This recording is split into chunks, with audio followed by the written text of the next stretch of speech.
Today, we mock up an engine and transmission for our King of the Hammers Project Racer and start building the tube chassis. All this and more today on TruckU.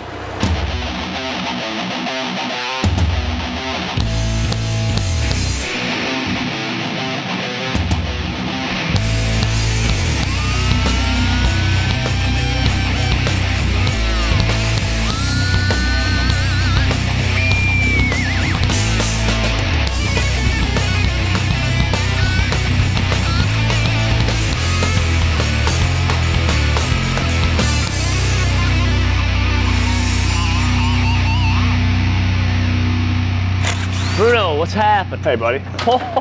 Oh, man, dude. What is going on down there? Beware the monster, my friend. What's all that got to do with this, right? In due time. You are on a need-to-know basis around here. That's what I'm afraid of. Hey, welcome to TruckU. So today we're working on our project vehicle. The long-term goal of this thing is to go out to the King of the Hammers event and try to qualify and race this deal, right? That's what it's all about. So today, we're just getting started on the chassis build. That's coming along. And today we want to get some of this drivetrain in place as well so we can really get this ball rolling. Now, what we're looking at right now is just a core. It's a 4L65E, which is for a Chevrolet. Now, this is what you might get in a standard Chevrolet, but it's not going to handle the punishment we needed to go ahead and do this race, right? So what we're going to do, thanks to the folks at Monster, we've got a monster in a box, so to speak. So we're going to take this core, put all the parts and pieces inside of there and build this thing up so it'll handle the demands we need it for. Now, the folks at Monster give us all the parts. You can get the tools if you don't have them yourself. They get the online support, and you can get them on the phone, and they can talk you through this whole deal yourself. By doing it yourself, you can save about 50%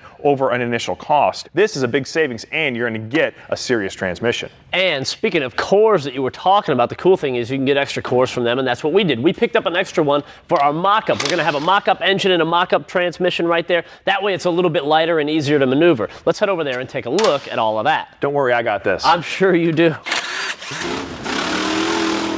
So here is our mock-up system. We've got an LS1 motor. Now, we want an LS1 in here. This is not the one that we're going to use, but we got this at the junkyard for next to nothing. It's got a huge hole in there, so we're not going to be able to use it, but the heads are good. We might be able to salvage some of that. We've also got the mock-up core right here that we got from Monster Transmission. So what we want to do is get this all in there. This is exactly the system that we're going to use. This is a little bit lighter, a little bit easier to maneuver. That way we can pick this up and put it into place and work around it. We can build everything around it. Then when we actually get done with the transmission, which Bruno will have done here very soon, and we get the LS1 that we want to use, we can plop it right into place and everything will go where it needs to be.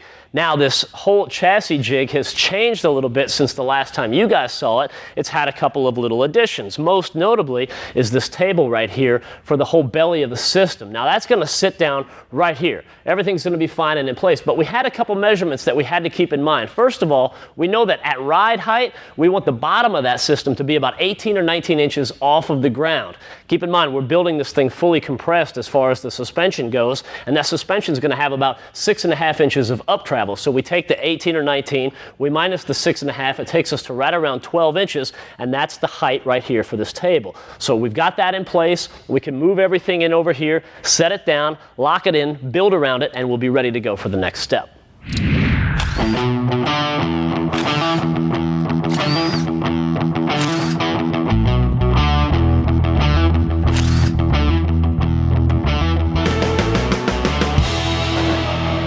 As you can see, we're having some fun over here with our core transmission. Now, we got a lot of the brute force done. The hard work was getting this bell housing off, and thanks to these 50 Torx head bolts, you can see that some require a little bit more work than others. Nothing that a chisel and some brute force couldn't fix, though. So that's out of the way. Now it's a matter of following the system to disassemble this transmission the right way and be able to put it back together the right way is the key. Now, a lot of people look at this thing and say, man, that's more than I can handle, but believe it or not, it's really not that bad. So if you decide that you don't want to tackle it, you can call up the guys at Monster, they'll send you a brand new one.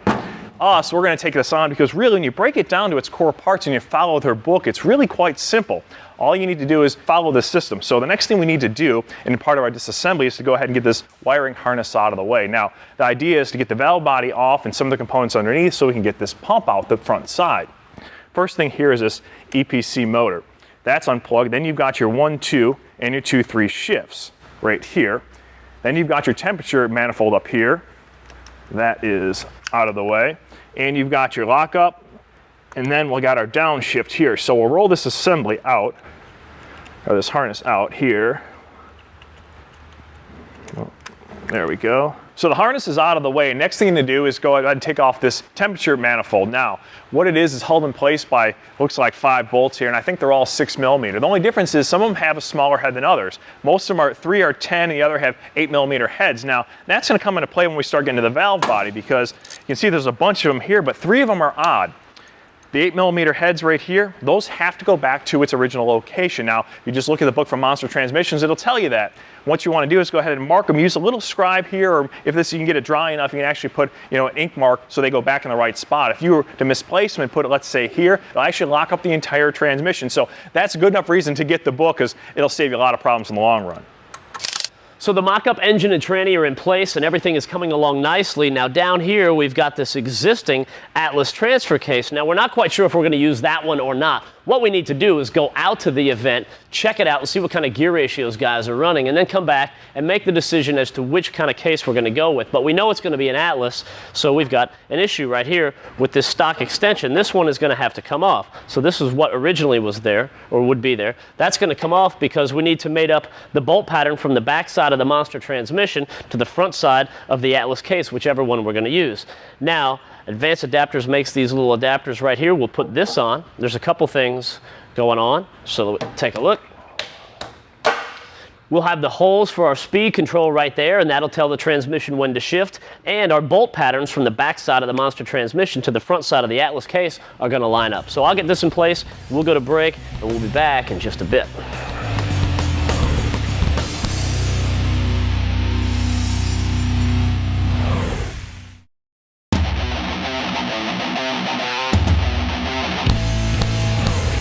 Hey, welcome back to TruckU. As you can see, our Monster transmission overhaul is really starting to come along. I got a lot of work done. I got the front pump assembly out of the way. Now it's time to pull out the input shaft and all the internal components. Now, before you can pull this out, you need to go ahead and unsnap the band here. Now, if you look down inside, you can see there's a band strut which is holding this thing in place. And I've already unsnapped it, so it should come out. If not, no matter how hard you pull, if you don't unsnap that band, it'll never go anywhere. So this should come out with the 2 drive drums like this. And now you can go inside and pull out those with a snap ring plier. Get the snap ring out of the way, you can pull out your planetaries and your output shaft. Let me show you how this works real quick though. This, believe it or not, is your 2nd and 4th gear. This band wraps around this front drum and 2nd gear. It applies it and stops it from spinning. That's how you get 2nd gear. It releases, allows it to spin, goes to 3rd, clamps down on it again, and that's how you've got 4th. So I'm gonna get to work with the snap ring pliers, then we can get this thing dumped into our parts washer. Now Bruno has done a great job tearing apart the transmission, so I figured in the meantime the least I could do is get the parts cleaned up for him. And this is what I'm going to use, one of our new toys that we got in the shop. This is exciting. Now what this is a Cleantech 9200 from Fountain Industries. Now think about this as a big dishwasher for your auto parts, right? You know, back in the days when you had a big meal and you had to lean into the sink and scrub everything off the plates, you know how those days are over. You just take the plate, throw it in the dishwasher, close it, turn it on, and forget it. The same principle applies with this. Now take a look inside the Cleantech. Let's look at some of how it ticks. You've got the big turntable on the bottom, right? So we can sit our pieces and parts in there, and that's going to rotate and spin around. Your cleaning solution is going to come out of this pipe right here. So it's coming up out of the bottom, out of the sides, and down out of the top. Kind of like one of those really fancy showers at the expensive hotel rooms. Very nice, and it's going to get things good and clean. So another thing that I like about this is as the turntable rotates, let's say when you're putting your pieces and parts in there, you're not too careful, you're just kind of throwing them in there. You should lay them in there, but you get one off to the side. This solution's coming out at 40 PSI. I mean, it's cooking when it's coming out of there. And if it knocks something off the turntable and you take a look down in here, and let's say one of these parts gets wedged in between the side of the pan right there and the wheel. Well, if you had a direct drive and gear drives and all that, you could burn up the motor or strip gears. You don't have to worry about that happening because it's actually a friction drive on the back, and that's hooked up to a tensioner. So if the wheel gets lodged up, that tensioner is just going to pull it back, and it's just going to keep spinning, and you're not going to burn up any parts. So you can truly put your pieces and parts in here, close the door, and forget about it, and it's going to get good and clean, and then you can come back and get them later. Now let's take a look at where the magic happens right here. So we close this, and we turn this baby on, and look at that. It's like a hurricane going on in there. That thing is awesome. There is no way that that's not going to get clean. But you know what the deal is. You've got to use the right cleaning solution, and that's where it all comes in. We're using the Waterworks Storm Liquid from Cleantech. Now this stuff is great for a lot of different reasons. First of all, under these high heat and high pressure applications, it's not going to foam up, so you don't have to worry about it bubbling up all over the place. That's a big deal. The other thing is, on these parts, when they're done getting cleaned out, there's not going to be any residue on there. You know, sometimes when you clean parts, no matter how good you get them out of the parts washer, then you've got to go rinse them down and you've got to wipe them down. They're ready to go. As soon as they're clean, you pull them out and they're ready to use. That's a nice deal. Another thing that's good is, let me open this up, and we'll let that turn off. You can open that up right now, and there are no harmful fumes or vapors, and you're not unleashing some big toxic cloud in the shop. You can breathe that in, it's no problem. It's not harmful to anything because this storm liquid is not going to harm any metallic surface. You can get it on yourself, it's not going to harm your skin, and it is also environmentally friendly, so you're not going to hurt anything at all. You know what another good thing is? Really, between this combination of the Cleantech and the storm liquid, it'll actually take carbon off of your parts, which can save you a ton of time and a ton of money and make you more productive because you're not having to take the part out, send it out, get it bead blasted, wait on it to come back. You get all of these things taken care of in one easy step. Now, I can finish cleaning this, get it back to Bruno, and he can do the fun job of putting that whole thing back together.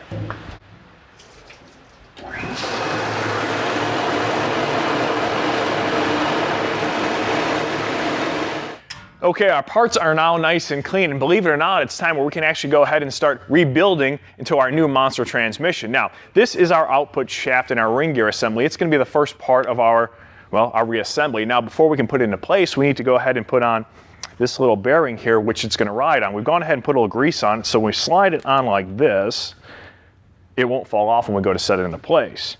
So that goes down into our case like that.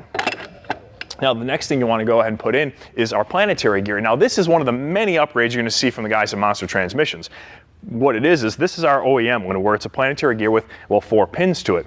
The upgrade here comes where you've got an extra pin, which is going to give you 5 planetary gears, which is going to really help you increase the load capacity and horsepower rating because it's going to evenly spread out the load onto that ring gear. A huge upgrade when it comes to performance transmission, and that's exactly what we're going to need when it comes to this rock racer. You can see we've got a lot of parts to put into place here, and good time for us to take a break while we go ahead and do so. When we come back, you're going to see that we've got a lot of cool upgrades from the folks at Monster.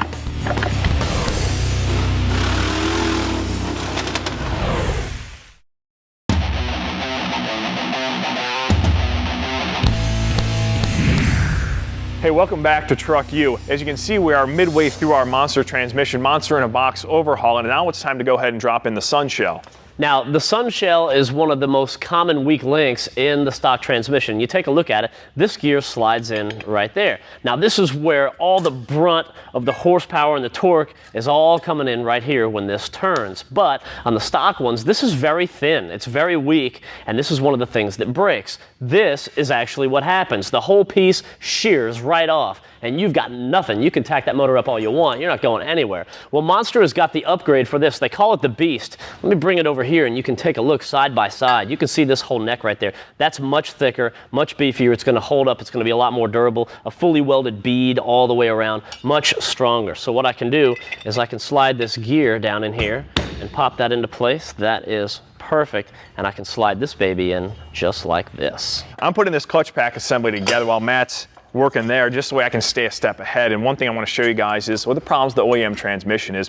Well, the frictions and the steels aren't made to handle any real power. What happens is they cone in the center and then they won't grab. So one of the upgrades from Monster Transmissions is the choline steel steels. What these are chemically treated to handle more pressure and more heat. They've also upgraded the frictions by having a high-performance racing clutch, which they call an Alto. Now, the next step in my little evolution right here is this forward planetary ring gear, and this is actually going to slide in right down there. So I put a little assembly goo right there to hold that bearing in place, and I can slide this down. We'll get that in place. and that is actually going to hold on to this new 5-pin planetary gear that's going in. Now, we mentioned before the 5-pin being an upgrade versus the 4. Yep, absolutely. Now, one other thing, an upgrade, which it comes in the form of the band, is something you might not think they can do a whole lot with because a band is a band, right? Well, one of the problems with the OEM transmission is this little bushing right here actually break off because it's not strong enough, it's not reinforced. All the folks at Monster have actually reinforced that, so what happens, it'll go in and out as many times as possible, and you won't lose second and fourth gear, which will happen in this situation.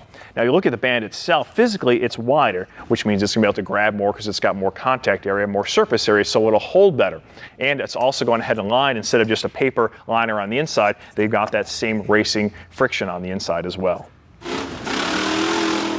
Now, another thing that's going to make life a lot easier is this notching tool, because we're going to be making a lot of notches. Historically, if we only had a handful of them to do, Bruno would take them over to the drill press and knock it out and get it done. That works great if you've got 4, 5, or 6 of them to do, but we may have 100 on this particular vehicle. So we want it to be quick, we want it to be accurate, and we want it to be easy. That's where this tool comes in. So we'll spray this down a little bit, keep it from getting too hot, and away we go.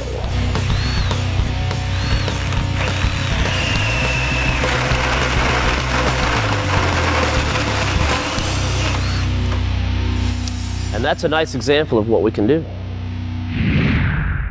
Well, our Monster transmission is almost done, but one other option I want to show you guys is this new Billet Servo that they offer. Now, it's a big improvement over the factory one, the fact that the ID is much bigger. What that means is that this will give you a lot more surface area. A lot more surface area means a lot more holding power in fourth gear. And for you at home, guys doing big towing in fourth gear up hills and stuff with heavy loads, this is going to be a much improvement there. So one other thing we're going to do is, once we get this transmission slapped into place in our Rock Racer, is top it off with a lot of this high-performance transmission fluid. It's going to decrease your operating temperatures as much as 20 to 30 degrees, and in the transmission, that is a huge boost in overall performance.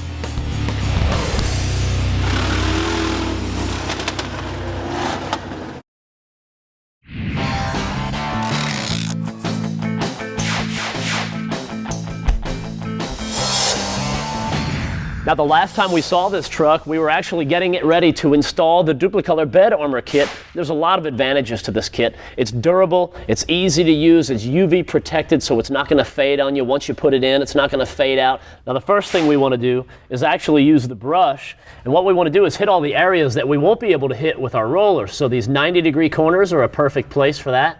And also, right around these little ringlets, we can put some around there, and then this way, once we hit the roller, we can just go crazy with it and get this job done.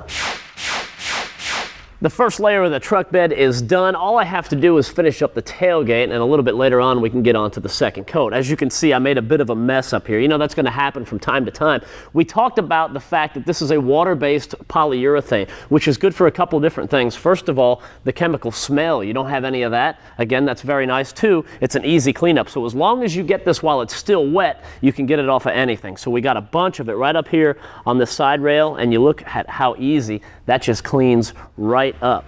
So no further mess, it's off the paint, it's nothing to worry about. So make sure you keep a wet rag handy, just kind of have that sitting around. I'm gonna wait at least an hour before I put on the second coat. I wanna make sure that I can get up in there and walk around without it smearing on me before I put that second coat on. Now here's another thing, the 1 gallon right there is enough to do a full-size 6-foot truck bed. So if you've got a bigger bed than that, you'll have to pick up an additional quart. If you want some more detailed instructions about how the bed armor works, or you wanna check out some demo videos or find out where you can buy it in stores, be sure to check out Dupli-Color's website. Welcome back to TruckU. You know, if you're doing any kind of work on a vehicle in a garage, one of the most important tools you can have is good eye protection right here. And that's where this comes in. The guys at SAS Safety have created these LED inspectors. Now take a look at this. You ready? Pow! Now you don't have to hold on to the flashlight anymore. This is an awesome idea. It really is, because it's incorporating two things: a good safety glass with built-in LED lights on either side. So now you can see where you want to see, and your hands are free, so you can work where you need to be as well. So any dark area is going to be lit up now, and you get the job done. And these lenses are no joke either. They're made from bright polycarbonate lenses, which are scratch-proof, anti-fog, and you know what? They're actually much lighter than have to hold a flashlight, to say the least. And the batteries that are in here will last for hours, so you've got a lot of good continuous use. It's the guys at SAS Safety, and they have created these. It's the LED inspectors. One of the companies we work with a lot is LMC Truck, and one of the things we like about LMC Truck is the fact that we can get any piece and part for a truck that we want, be it Chevy, Ford, Dodge, and some of the trucks going back to the 1940s. Now today we're showing you guys some weather stripping that you can get from LMC Truck, and it's a good thing to do to check out, especially if yours is a bit worn out, because it's going to be loud inside your vehicle, and it's going to allow rain and snow inside your vehicle, which is never a good thing. So by replacing it, it's going to give you a better quality ride, and you can get a lot of great products here at LMC Truck. You open up the catalog, you can see. You know what? You can get just about anything you need from, like Matt said, a Ford, a Chevy, or a Dodge, all at LMC Truck. For more information on anything you've seen on today's show, check out speedtv.com or visit our website at truckutv.com.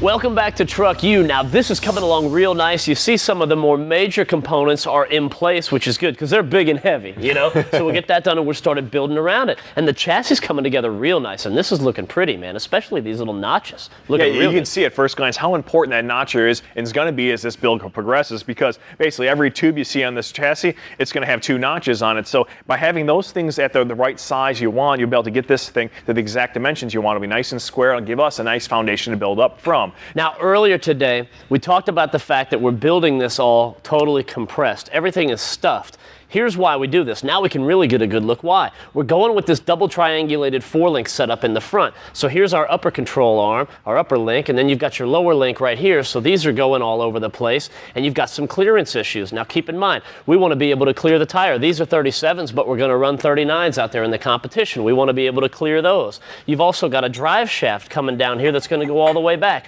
All this is happening on this side because that's where the pumpkin is. So when you take a look at this, you might notice that the engine and everything is kind of shifted over a little bit closer to the passenger side. And that, like I said, it's simply because there's so much going on this side. It's a clearance issue more than anything else. Yeah, the offset's also going to help us too when it comes time to build an exhaust for this thing, because let's face it, the header here is not going to fit, or a traditional header is not going to fit. We're probably going to be having to wrap it around up over the top and down to this side where there's a ton of room to do so. So all these things have to come into consideration. And you can see there's a lot of things we have to consider as this build progresses. Right now, we're still in the planning phases, so this is the kind of stuff that we have to keep in mind. Unfortunately, that's all the time we got this week for TruckU. Catch you guys next time. I really like the way this is coming along, though. Yeah, this I mean, slow and steady, but I think it's going to be a nice vehicle. We'll be competitive for sure.